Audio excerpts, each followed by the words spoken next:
À 91 ans, ce survivant de la Shoah est redevenu un adolescent de 13 ans, le temps de quelques heures. Gershon Nissan avait 10 ans lorsqu'il s'est retrouvé dans un camp de concentration nazi dans son Ukraine natale lors de la Seconde Guerre mondiale.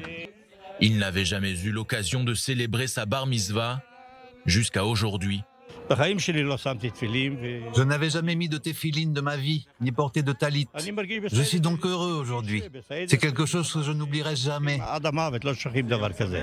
C'est un moment inoubliable car je suis juif. Je ne suis peut-être pas religieux, mais je suis juif. On ne peut rien contre ça.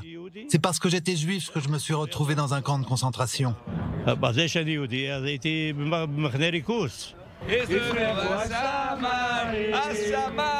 C'est grâce à l'association Yad Ezer Lachaver que Gershon a pu enfin marquer, avec d'autres survivants de la Shoah, ce rite de passage essentiel du judaïsme.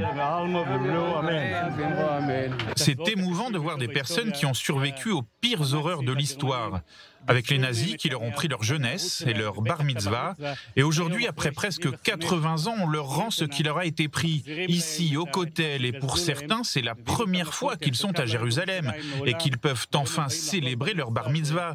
Ça me rend simplement heureux, et eux le sont encore plus.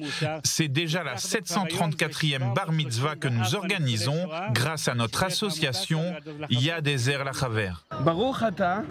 L'association Yad Ezer Lachaver, littéralement une main tendue à un ami en hébreu, prend en charge plus de 15 000 survivants démunis en Israël, grâce notamment à de généreux donateurs, comme cet ancien conseiller spirituel du président américain Donald Trump, l'évangélique Mike Evans. La capacité à confronter le mal est seulement déterminée par l'inspiration que l'on puise dans son histoire et ses héros.